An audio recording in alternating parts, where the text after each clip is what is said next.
Demo tolak kenaikan BBM di Palembang, petugas lepaskan gas air mata.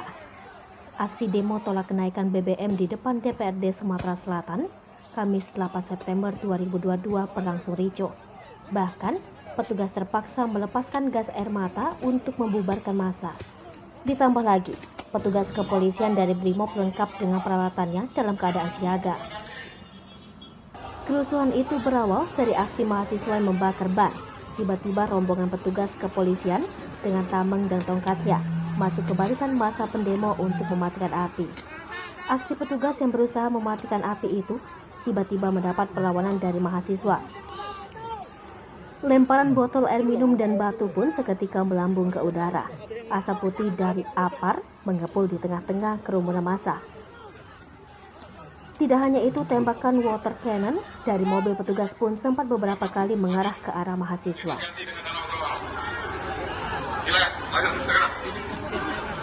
Segera. Dapat lawal, mundur.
Masa pengunjuk rasa agar segera membubarkan diri.